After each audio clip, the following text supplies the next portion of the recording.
Welcome back to a new episode of the IndieFilm Insider podcast. Today we're talking with Sergio Cilli. Sergio is a LA-based writer and director who has gotten a lot of attention recently because of his series Will AI Replace Us? In the series, he explores how effective AI really is at taking actors' jobs. Unsurprisingly, we talk a lot about AI in this episode, but we also get a lot of interesting tidbits from Sergio in terms of his writing and directing and what you can take away from his experiences. This is a great episode with Sergio, but before that, if you enjoy the content, be sure to scroll down a little bit, hit like, and subscribe. Let's hop right into our conversation with Sergio Cilli. Sergio, welcome to the podcast. Hey, thank you. Of course. So just give us an introduction to who you are and sort of the things you do in the film world, in the social media world, and just give us some context on who you are.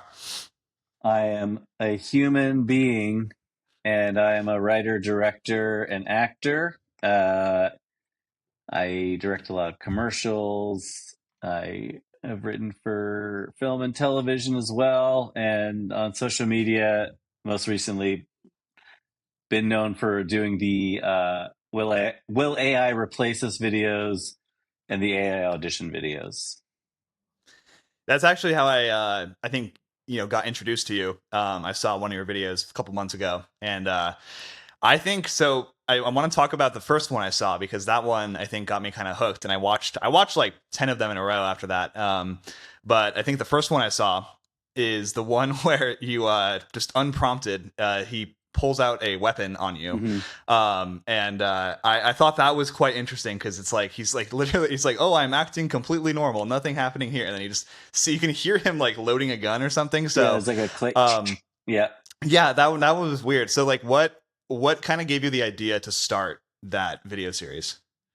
Yeah, by the way, that is the first one I made. So you happen to go in the correct order. Although I don't think there is one to watch first, but that is the first one I did. Okay. I got the idea from the genesis of the whole thing was in like summer of 2025. There was a lot of like new AI platforms coming out, and they were getting a lot of press of like, oh my God, this is it. And like all the Hollywood is cooked press was pretty was very popular, clickbait. But even like New York Times and Washington Post were like doing stories about AI and like how impressive it was getting. As like a filmmaker, it was pretty discouraging and scary. I had never worked with AI, had kind of really had no interest in it. In general, I've always been not a tech person. I was like one of the last people to get an iPhone. So I've always been like very analog and old school. But my wife and Kurt, like we were on vacation at the time, and there was, I think, a New York Times article. I could be wrong. It was a big publication of like it's all over in Hollywood. And my wife was encouraged me. She's like, just like find out like the good AI tools and just at least like play with it so you know what this thing is that they're talking about so that you can educate yourself on it, which was great advice because I think anytime you're afraid of something, you should look into it and not like resist it. So I downloaded some tools and I started playing with it, and coming from like a sketch background, so I came from like UCBLA, Upright Citizens Brigade. So like I've always loved short form comedy.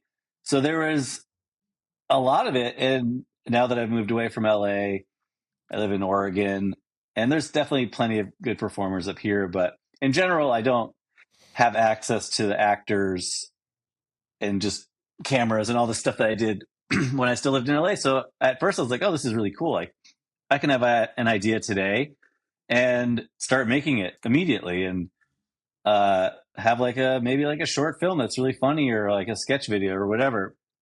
So I started working on like 100% AI videos. It was incredibly frustrating. It was incredibly limited. There are things like AI can do as far as like if you want to do a sketch about like a guy that has no emotions or like a robotic man or being super meta about AI. Obviously, AI is going to be very good at that.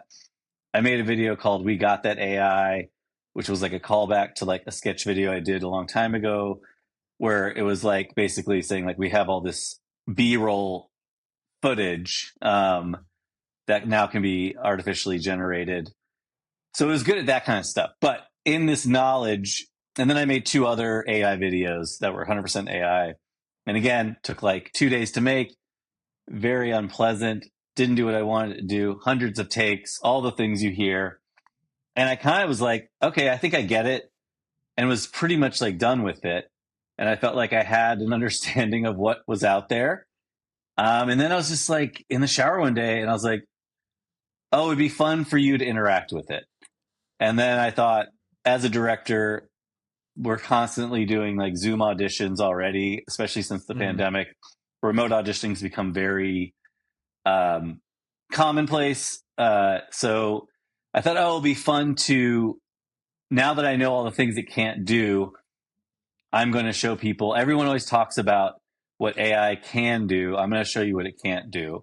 And that is like kind of how it all came together. And like the first one we did, we as in me, the first one I did was sort of a broad direction of like, hey, do like different emotions. This is the scene where you're doing that. And then like I thought just as a joke, I would just said, do one where you're just not being weird, because the overall note for AI in general is just don't be weird. And it came up with like the most insane response that now when you watch it, and I've obviously thought about it a lot because it's, I think, like 5 months old now. I think it was like taking a scene from a movie where it's like, yep, not being weird, nothing weird going on over here. You know what I mean? Like something like some movie where they did that or something. But like in a million years, I never would have like written that. It was like so left field, insane. And I was just like, holy shit, this is like so much bigger than I thought it would be. That video blew up pretty much overnight. And then I just kept going down the rabbit hole of different scenarios. Yeah, I thought, because I mean that was a great introduction to the whole series as a whole. The threatening your life with a pistol. Yeah, which I thought is that also was like what everyone's afraid of, which in general is like AI coming and killing us all, like in Terminator 2. Yeah, that is a bit creepy. So your main premise, I guess, with it is to show kind of, because there's a lot of, like you were saying, a lot of fear about AI right now, especially, even now, like even it's been a few.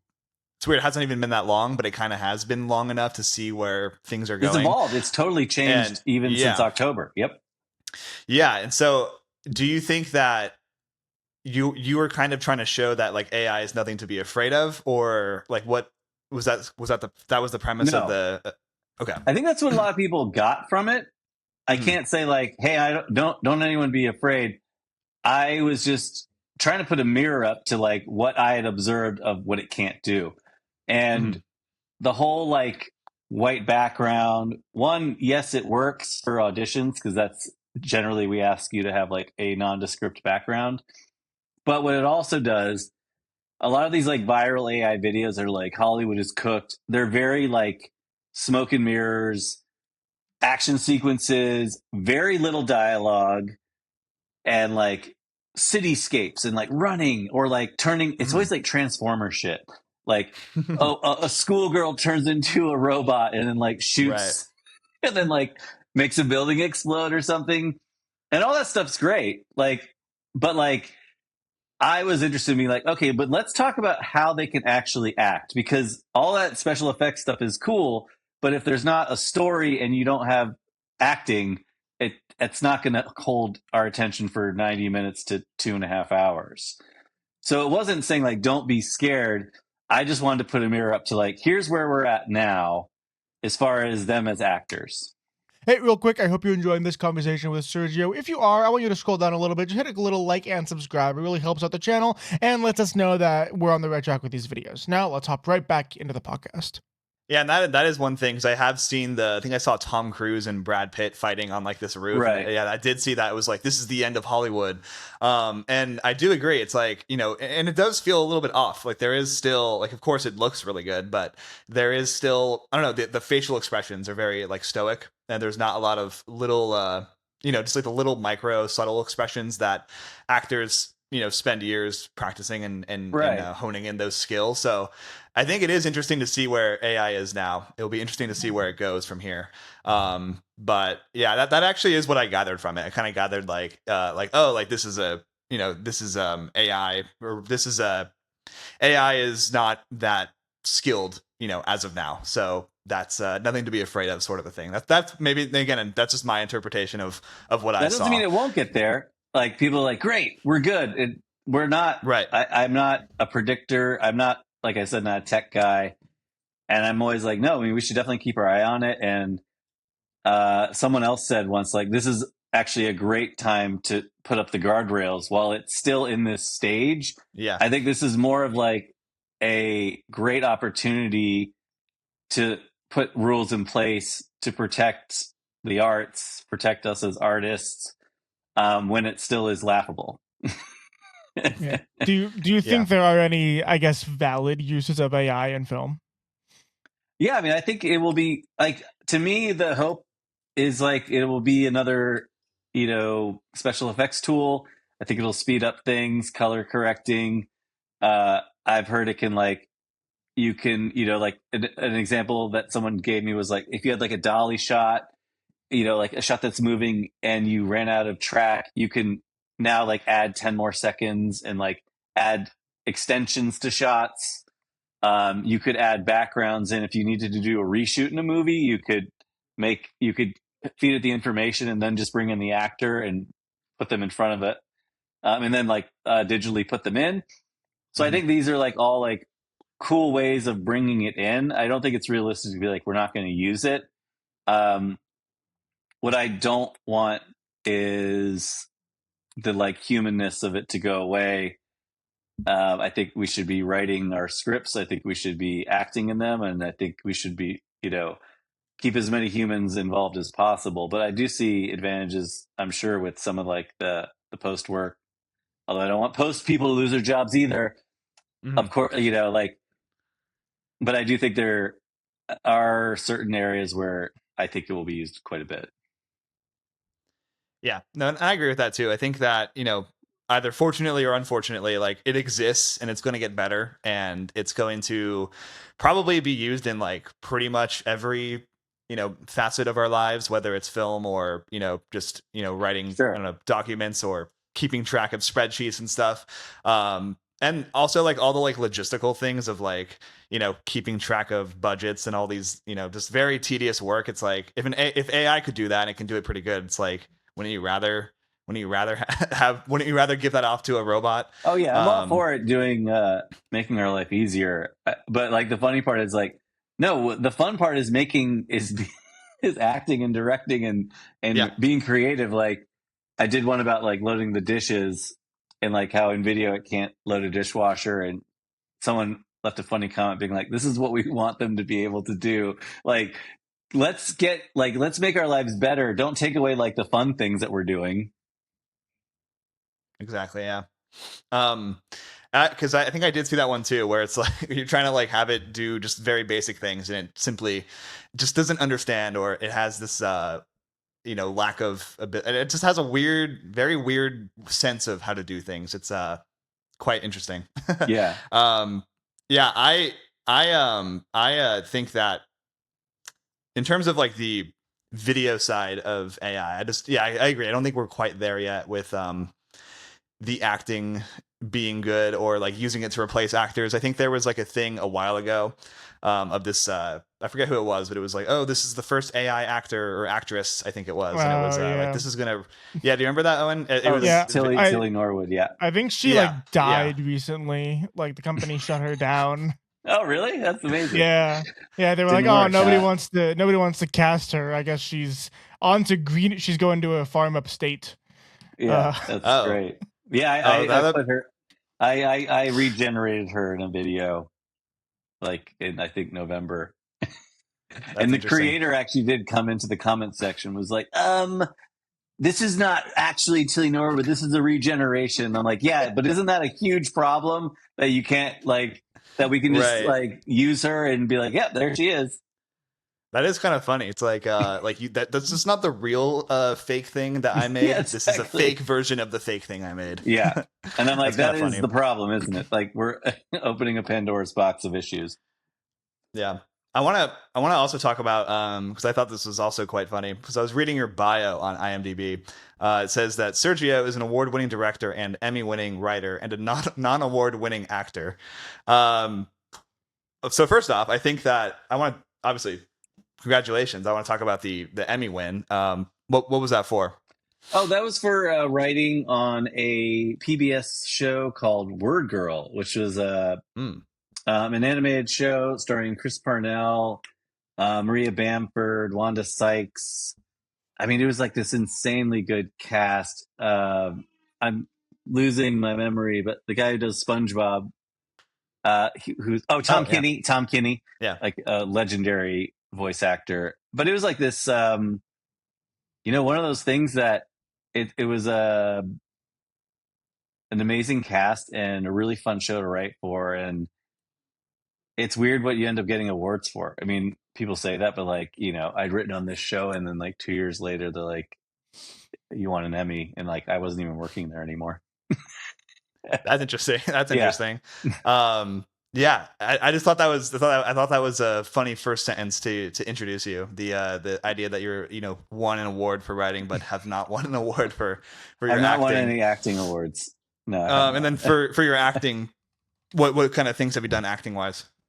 I was a very heavily working commercial actor. So I was in like at least 50 national commercials, which supported me through like my whole early writing and directing career. It was like a wonderful way to make money. Like I supported myself just being in commercials from like easily like 12, 13 years while I was, and that gave me also in my free time to write scripts, time to shoot sketches, to direct things on spec.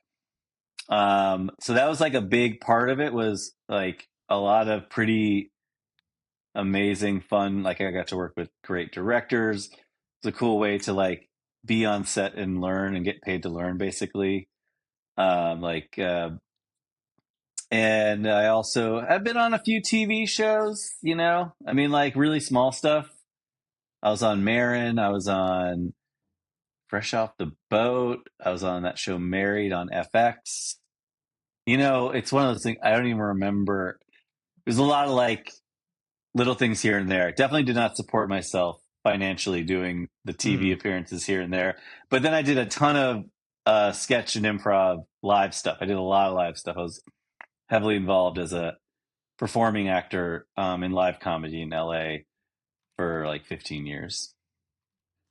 I know a lot of directors take like an acting class to understand the mind of an actor. Do you think that the doing some of the acting things that you've done helped you as a writer?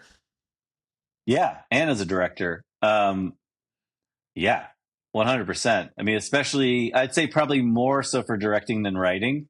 I mean, I think writing is great. I think everyone should. To me, I've never understood actors that can just sit around and wait for someone to write something for them. I know that exists, but like I always loved that I could rely on myself to write something for myself.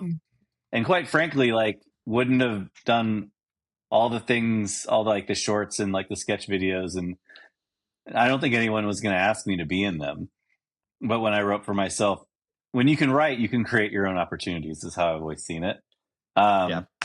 And write to your strengths. And as far as directing goes, I mean, it's huge because even if I've worked with good directors and directors that are just kind of jerks, quite frankly. And like, that is almost more educational because, there are directors that don't tell you anything beforehand and then just call action. And you're like, that is so bizarre. And like, they assume you know what's going on.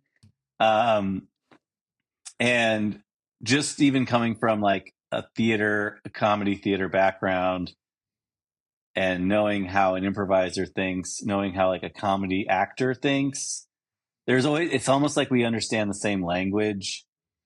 It's hard to describe, but like I definitely identify as like a director's actor or an actor's director.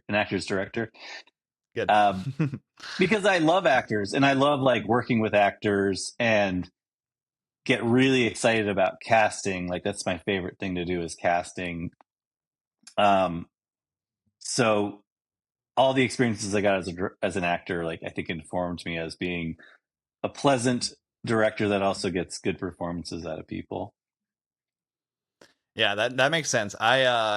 I think I definitely starting out I was definitely the kind of director because the way that Owen and I make films together. So I tend to direct and write direct, and then Owen does a lot of the producing and cinematography side of things. And I think starting out I was definitely sort of like, okay, action, and then it's like, you know, oh, you guys have the script, so it says what to do, you know, which, you know, I had to learn that that's not what you do. That's terrible way to go about it. But you recognized it though. You did recognize it though. So that's good. After a few films though. So it wasn't like I wish I had known that, like maybe on the set of the first one we did, so I would not have that issue. But I do think that if you can take any kind of acting thing. I know that's not true. I'm not going to say I've taken any acting things, but I've talked with actors about it, and they say that they really appreciate when the director just gives them, little notes here and there, because they want to make your story come to life, and they want to give, what they have to the table as well. But yeah, definitely a huge part of it is speaking out for what you want and having a strong and cohesive vision. And I do agree. I like the casting side of things too. Do you think that the AI auditions have given you more skill in seeing the strengths of actors and the knots and the weaknesses of actors? No, I don't think. No, I mean, no. No, maybe not. I like think drawing. I was already pretty pro actor. I wasn't like truly considering the latter. So, it makes me appreciate humans more. I'm like, hey, look at like these simple things that, because directing is a lot of micro adjustments, really. Yeah. And I feel like when you direct AI, it's like there's so many things to fix. It's almost hard to like focus on like actually the performance. It's like, okay, like we need to get one where like you don't voice swap, or even like one where your voice, there's so many technical things to work out before you actually even would talk about like, can you try one where you are sad but you're hiding it more, like things that are about actual like emotion and performance. Yeah. Yeah. I was going to say, I also remember, I remember that being a thing that happens a lot, where you try to give you have like a family, and you try to give the wife direction, like, oh, wife, stand up and do this. And then the husband stands in front of her and does it for her. I'm like, what is going on there? Like, why is it like giving it this, this patriarchal, like, bias? So it's such a really interesting thing there. So that actually, I mean, that did give me like, when I was watching that does make me think about, because AI obviously is just using the information of the world and the internet to make its thing. So I'm like, that is part of it too, is like obviously the internet has a lot of good stuff that the AI can use, but it also has a lot of bad stuff that it can also use. So I thought that was quite funny how that's a consistent thing. And you can't control it either. Yeah, you can't. And and I think I had to click off one of the videos where the voice swapping thing kept happening. That was way too creepy to me. The voices being mimicked by someone else. That was weird. Just swap the voices like that. That was quite strange. Anyway, yeah, I think that your the like little AI video series, so that was, you said 5 months ago you did that? Yeah, I think the first one was it was late October. Yeah. And then it like kind of took off immediately, just the first one. Yeah. And then that kind of just made you want to make more after that. I mean, the truth is, I thought that was it. And then a mysterious stranger that lives in Germany, who, if they ever see this, will know, they had like a few 100,000 followers, and we're like, I can't believe you only have 2,000 followers. This is like such great stuff. And I was like, oh, thanks. What should I do now? And they said, do the same thing over and over and over. Mm-hmm. And so, which I was like, the idea of like repeating myself, I would have never thought to do. I know that's what people do, but I was always like, oh, let's do something else now. Let's do something else now. But the cool part about it was like, even though I think I made at least 30, maybe 35. And I don't think they're all the same. Like, it was really fun to like figure out ways to go down the rabbit hole and talk about different things it can't do, which became a really fun challenge and was so much deeper than I ever thought I would go. And people were just like so happy about it, and it was like bringing so much joy to people, that like people's comments and like direct messages and stuff like really made me feel like I should continue to do the work. It was a lot of work. Yeah. I think it really was. It was a lot of work. Hey, real quick, I hope you're enjoying this episode of the Indie Film Insider podcast, but I wanted to bring something to your attention real quick. Jake and I are producing a new film with one of our first ever guests, Ryan Sagan, directing it, called The Legend of Broman. It's a film about self-determination, and it's a really fascinating one that is one of our biggest projects yet, and we are really excited to bring to you. We launched an Indiegogo for it, and so if you're looking to donate or you just want to learn some more about the film, we've thrown a link down in the description below for you to check out. Now, enjoy the rest of this episode. Yeah, that is interesting. Do you think what do you think about the social media sort of lifestyle or I guess the workflow of social media? Because obviously it is very different than filmmaking, and the idea of just repeating the same, it'd be like making the same movie over and over again, Yeah, right? or Like just changing it a little bit. Just changing it a little bit. Yeah. Was that because you said it didn't come naturally to you? Like, does it feel not like natural to you still, or like how do you? I'm okay with it now, and like I was saying, like it was more of like it's kind of like a night. I started to look at it like late show, like like Stephen Colbert, like they have to do it every night, and they have to find new ways to like make it different. And I did have experience. I was on a show in like 2010ish. This show called Infomania that was on Current TV, which no longer even exists, but it was like this cable channel that Al Gore started. And I had like a weekly segment on it. And it was the same. It was called Sergio's White Hot Top 5. And I reluctantly reviewed the top 5 pop songs of the week. And so it's essentially the same thing every time, except like the songs change a little bit. But that was like a good training in how to keep it fresh, how to like use cutaways, like just doing different things to make it feel fresh. So as far as like how I felt about like social media, I don't like dislike it at all, but you really are only as good as your last video. And it just kind of felt like if you don't feed it kind of constantly, like you can fall off just as fast as you got on. So there was like, it's like making a deal with the devil a little bit. Like you're like, oh, wow, cool. Everyone's watching. And they're like, so what's next? And like, you kind of have to do it at least 3 times a week to like keep the engine going. And all of a sudden you're like, oh, I wasn't trying to be an influencer or anything like that. So it was this strange, but I was like, this is cool. And like, it's good to get like the name out there, and like, it's good that people like it. And I think it's an important message. But it was quite strange, quite frankly. I mean, it was super weird to be all of a sudden thrust in and that's also my face. So like, right. It wasn't like, it was pretty strange, to be like recognized at like the grocery store and stuff like that.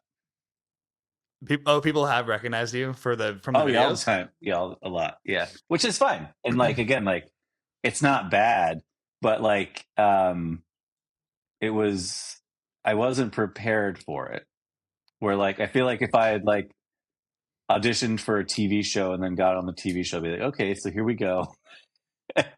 Right. Well, I mean, it's just a thing you're doing from your house. And right. So like, this is kind of the first time in history, really, where you could kind of do something like that, like completely on your own.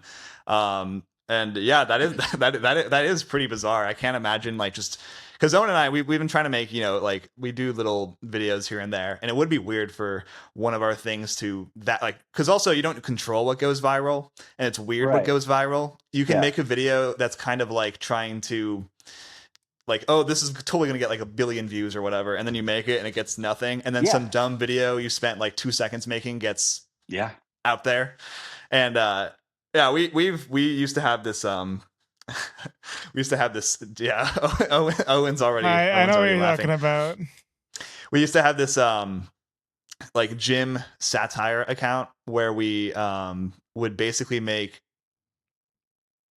rage bait content. So we would make like lie, like it would be basically like lies. So here's how you can gain 100 pounds of muscle in 20 seconds. Mhm. And we would be very serious, very deadpan. There's no like, just kidding, it's a joke. There's nothing like that. And the content, it did pretty decent consistently, but we did learn that like you have to kind of keep making them over and over and over again. And we had And a like few. you probably, I mean, you tell me.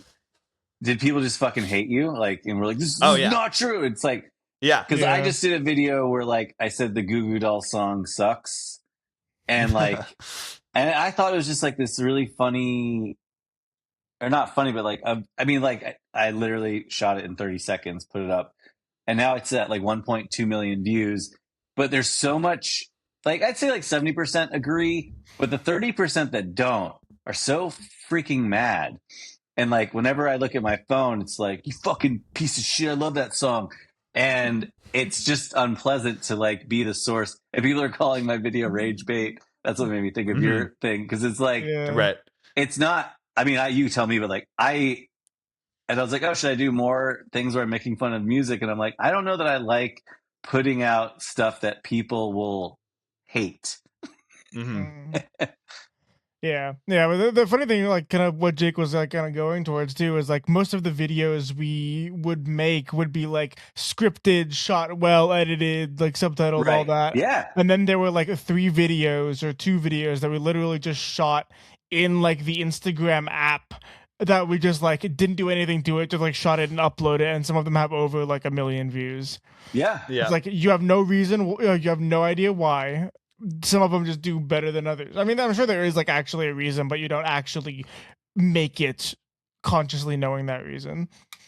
Right. I mean, retroactively, I looked at what makes videos viral, and mine did check all the boxes. Like inadvertently, like it's like, is it something that is being talked about in the news? Like it was like it checked all these like is it like something that people are afraid of? Like it like checked the boxes of like fear, newsworthiness, funny, you know what I mean? Like, and these were again, like I didn't like research like how do you make a viral video, but when you look back at it, you're like, okay, that makes sense. And like with your thing, like the rage bait stuff, but I've also been there, like where I'd make these beautiful sketch videos when I was doing like a lot of sketch videos. Like one actually that I put out 12 years later finally got the attention I thought it would. Once like my Instagram like heated up, I put out this fake trailer for this movie Burn, which was like a parody of that Johnny Depp movie Blow, but instead of cocaine, it's burning CDs. And I shot this like fake trailer, but like, you know, we spent like 3 days shooting it and it looks good. And I was like, this is going to blow people's minds. And like when I put it out 12 years ago, like 5,000 people, it was like 5,000 views. It just like boop. Yeah. But yeah, you just don't know. And then maybe timing too. Yeah. I don't know. Cause it is like, there is the saying of there is no bad press. So it's like, do you want to be the internet villain where you're just doing all this rage bait content? Like, oh, this song sucks. Oh, this song sucks. That is, you know, obviously I think everyone, everyone who gets, you know, content that like gets some attention probably has considered that at some point. Like, oh, well, this video I did where I made this take went viral, but not because people were agreeing with me, because people were disagreeing with me. Right. And that is I guess that is the question. Like, what do you do there? It's like, are you comfortable being the antagonist, becoming the hero, becoming the villain, kind of a thing? Yeah. And I think that I mean, we were definitely that for sure. I don't even think we really engage. Like after a certain point, we just weren't really even engaging with any of like the Well, if we were engaging with the comments, we'd be like, oh well, fuck you too. Like Right, we were just yeah. like trying to really further cement ourselves as these like real people. We're not like this isn't a fake thing. We're actually really these people these I guess characters you could say that we're playing. I mean, it sounds funny. I like it, but yeah, I mean, I think it just depends on your personality. Like, I also am someone that would never want to do like a prank show because I would feel bad Right. about pranking someone. Yeah, I mean, I think that also. I mean, I don't know about. I mean, I'm sure, of course, this you learn from everything you do. But for me, I think I learned a lot about just writing as well, and what keeps people engaged in your writing and your story. And so I think that in a weird way, even though the videos we were making were like really, really stupid and not hard to think of, and the concepts were really simple as well. It's like literally we would go into the gym, be like, okay, what can we do to piss off people today? And then we would like film something. I think I still learned a lot from like, okay, well, if we're gonna do like, because we made a couple we've made like, I don't know, how many short films have we made actually? Like Probably like 8, 7, 8, yeah. 7 or 8. Yeah, so we made like a couple short films, and I think that one thing is like originally they were kind of like slow burn, sort of slowly getting into the story, and I'm like, know what? These are short films. So now that we've done this like social media stuff, it's like, how can we make it much more much more appealing, I guess. Yeah, And I think that social media has helped me a lot, even though we were doing horrible rage bait content. yeah, but I think it's also, but I also think that there is a place for things that do burn slow, and like I don't know that.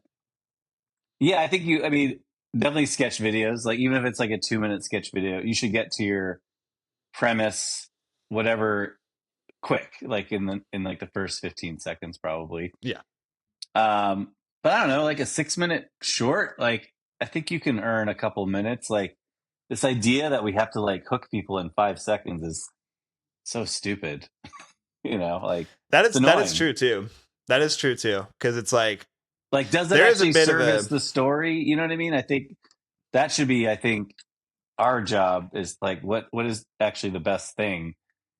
And I do understand that like social media is much different than like a short film that you'd see in like a competition or a festival. I agree. I agree with that. I think that there is a bit of give and take. It's like you should make the story to what you like and to what you think is best for the story.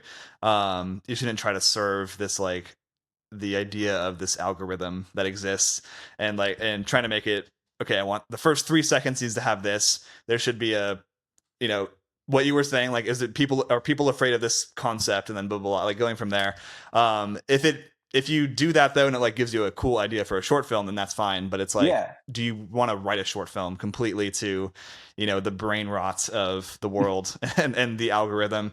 It's like, probably not. And that's probably not, if you are, just make social media content, make social media skits. You don't need to make, I guess, short films that are trying to be short films, if that makes any sense. I don't know. Yeah, I mean, on the other hand, though, it's like a lot of the times when you think, oh, have a hook at the beginning of your film, you think of like some stupid social media thing, when realistically, all that's saying is like make the beginning of it interesting, which is definitely something that a lot of people should try. Like, interesting is totally subjective based on what the actual film's content is going to be and what you or what like kind of audience you're targeting. But like, it isn't necessarily hook, like social media hook. It's just like, oh yeah, get them interested in the story, get them reeled in. And that could be through like a really quick thing, or that could be through like a slow exploratory sequence.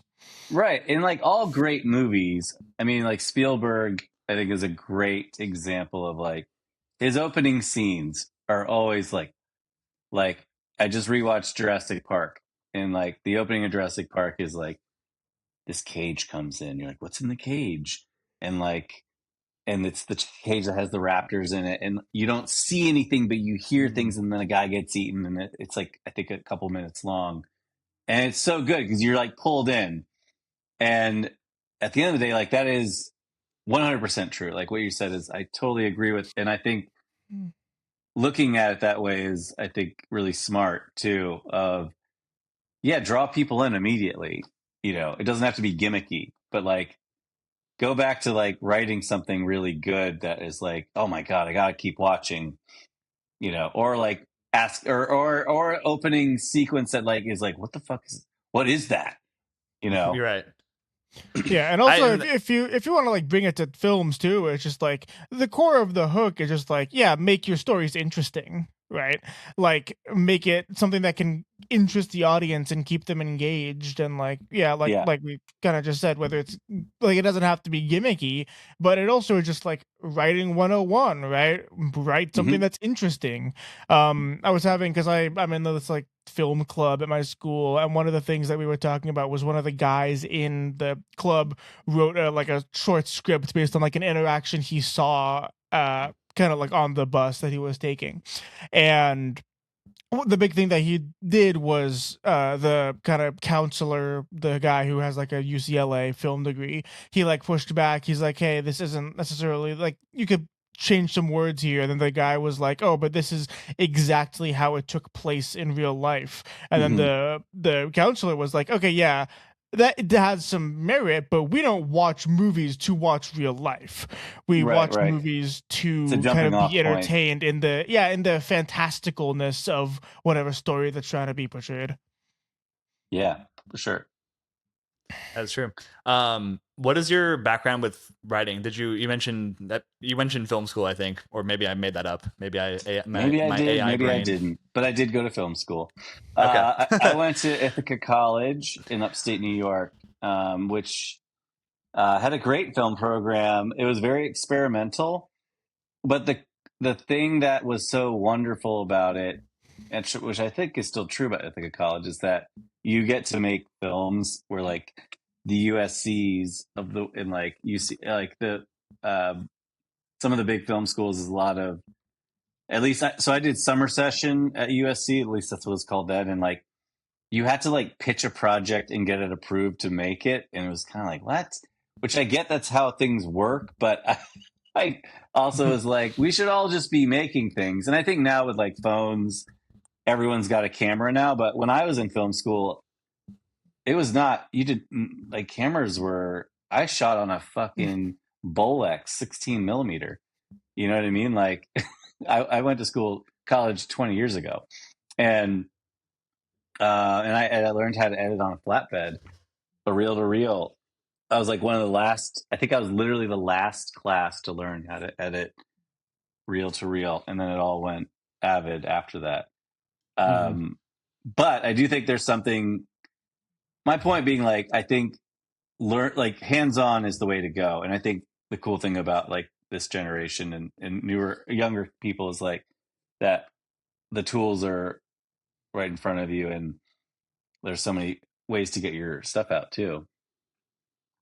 Yeah, and because I mean that's the way that Owen and I went. We are non-film school filmmakers, and so for better or for worse, I mean we have some friends who are in film school, and there's differences there, and it is maybe a little bit slower to learn the way that we have decided to go, because I think every film we pretty much learn like a new thing. Like our first couple films, we didn't even use like a film slate, and then we're like, why would we use that when we might have clapped, just to get the sync clap in there. But yeah, but you're doing it. I mean, that's where you learn though, by making things. And like after college, I went to I moved to LA, and I was a PA for 5 years, and I was an on-set PA, and I learned so much just from being on set. That's where you learn. Yeah. Was your interest in film, did that stem like before college? Like, have you just always been interested in film and writing? Yeah. I mean, I think I got hooked, like really hooked in high school, as far as like, that's what I want to do.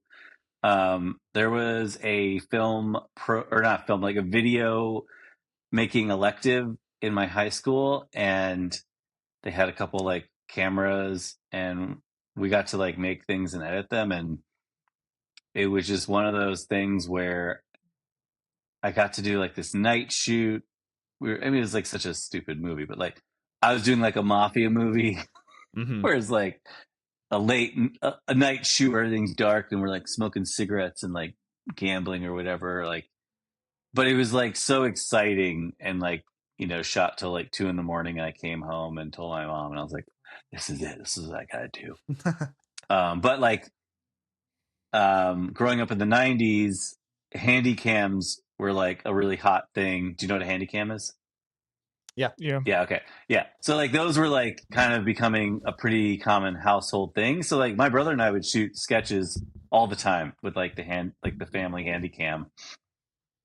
So when I look back, I'm like, oh, I was always making videos. Got one right here. There you This, go. New.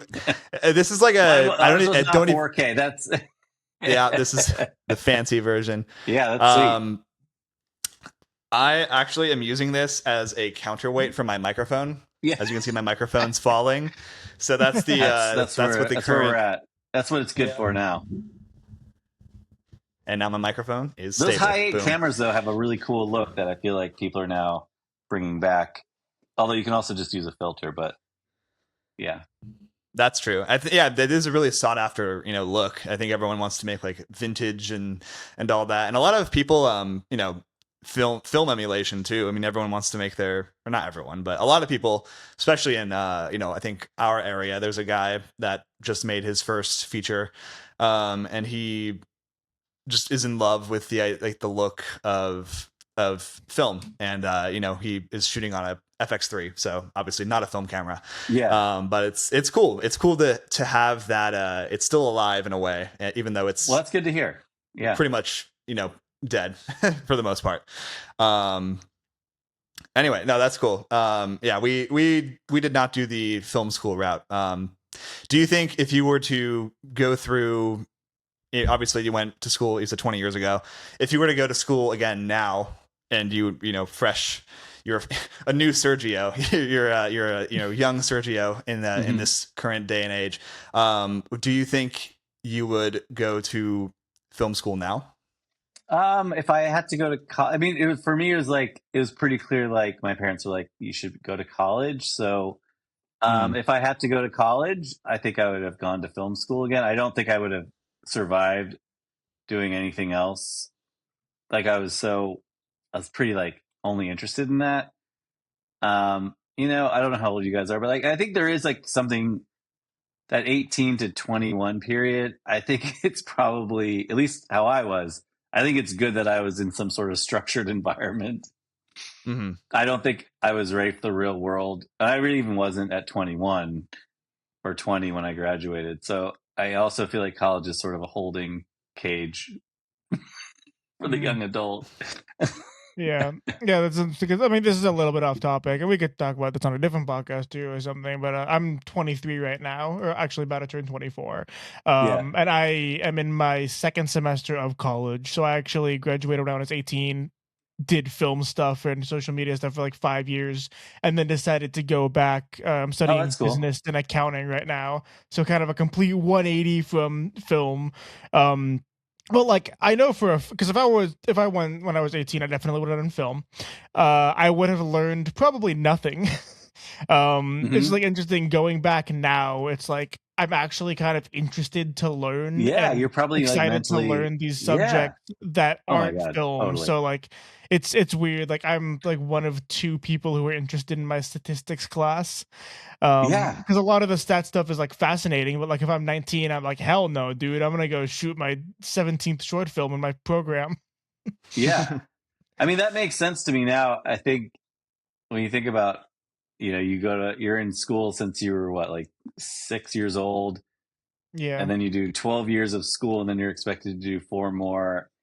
I mean, I've taken classes since graduating college and like have been so much more into them. Like I took a couple like extension classes at UCLA when I was in LA, and I was like, oh my God, school's great. And like where when you're 18, you're like, I just want to get through this. There's just other things on your mind. Yeah. Yeah, I feel like to get the most out of the experience is something that you kind of want to do, or you should want to do it yourself, as opposed to just the kind of societal expectation for a lot of people. It's like, oh, when you Mhm. get your high school diploma, you're going to go on to select what you want to do with the rest of your life and invest 4 years Right. when you're 18 years old. Yeah.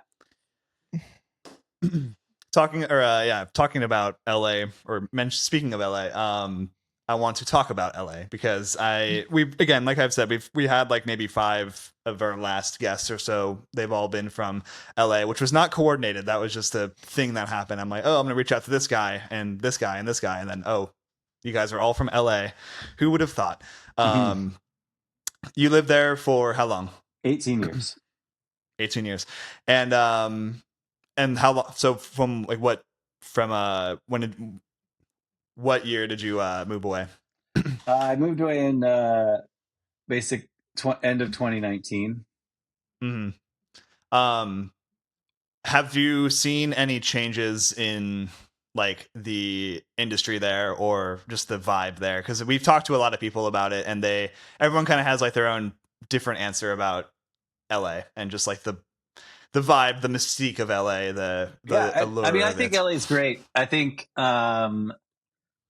I'll answer your question though. But like as far as what's changed, it's hard to say because I don't live there, but I go back a lot still for work. Mm.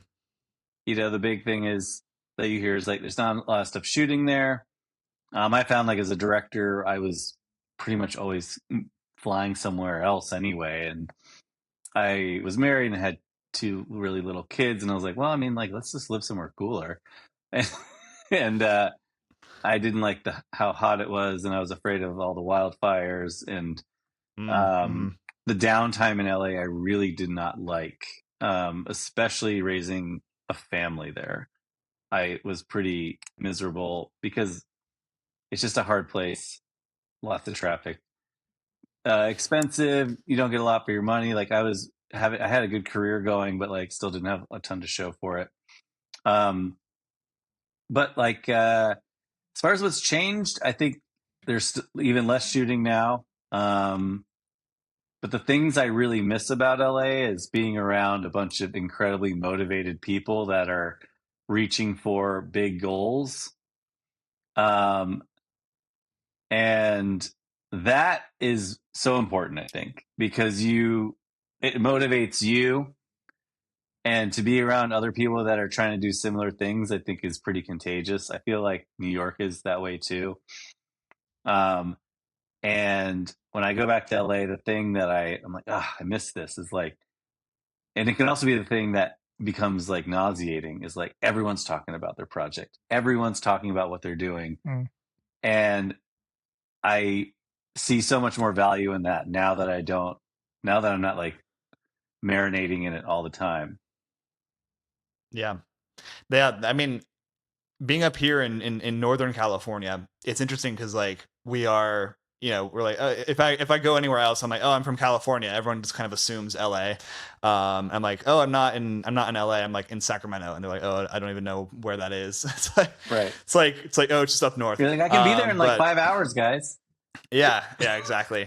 And it's weird because like there's a decent amount of film people like where we live, but it's like it's not quite the same. And I can imagine that it would be super motivating to have everyone around you is in some way a filmmaker, or they're a lighting person, they're this, they're that. Like they're kind of all in some way in the film industry. And up here, it's a bit different. And but you do stand out a little bit more. So Yeah. us being filmmakers here, it's like we're kind of one of maybe 15 or 20 prominent film, or Right. what do you call that? You can Consistent find your filmmakers. footing and get your own little thing going. Yeah. Exactly. Yeah. So it's a blessing and a curse. And I think that the takeaway is just, if you're a filmmaker, try to just connect with the local people you are, where you are, no matter where you are. And just go from there, I guess. Cause it's, it does feel like, oh, I'm not in LA. I'm not in New York. I'm not in these, hot spots, but you can kind of make your own little filmmaking hub if you just Totally. connect to And the like, right people. and I'm not saying anything you don't know, but like that you don't need it. You can make your own platforms now. Like things get out in their own Yeah. way. that like living in Portland, the most popular thing I ever did was in my fucking office, like Right. doing it by myself. Like it's kind of crazy, and it happened to be that I, had a career going, but like nobody knew that when I made those AI videos. And like it was just a guy in his a guy in a room on my webcam. I'm using a webcam, a desktop webcam, guys. Yes. That's very cinematic. I have to pick up my kids really soon. I don't mean to say this. You can keep it in your podcast. I'm a dad that picks up his kids on time, but let's go. Yeah, I have to go. Yes. No, you're good. Yeah, we pretty much wrap up around the hour mark anyway. Okay, cool. But dude, yeah, no, it's been great. It's been great talking to you. And it's been great talking to this filmmaker and father. Everyone, make sure you're aware. He's a responsible father. A very present parent. Somehow is juggling his career, being a parent, a husband. I mean, it's really remarkable. That's what your intro should be. Yeah. It'll be a super cut of this last segment here. Writer, actor, director, father, hero. Or villain. Awesome. Hero or villain, you decide. Well, thanks for having me. Of course. Awesome. Owen will take us away to the outro. Yeah. Sergio, if people want to find you or your work, where can they do that? They can find me on Instagram at Sergio Cilli. That's the main place to find me. SergioCilli.com is like kind of where I put all my work. And and I'm going to be out doing live shows, which I wish I had talked about that more, but check me out.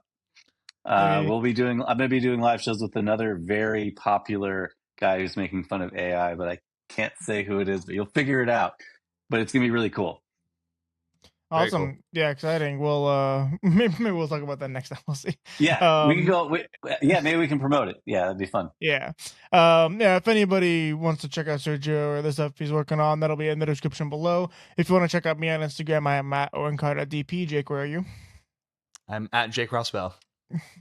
And if you want to check out our last episode with, who was our last one? It was Gunnar. Yes. If you want to check out our last episode with Gunnar Anderson, aka the One Peck Wonder, part-time screenwriter, part-time fitness influencer, that's been on screen for the past 10 seconds. Thank you so much for watching. I hope you have a great day.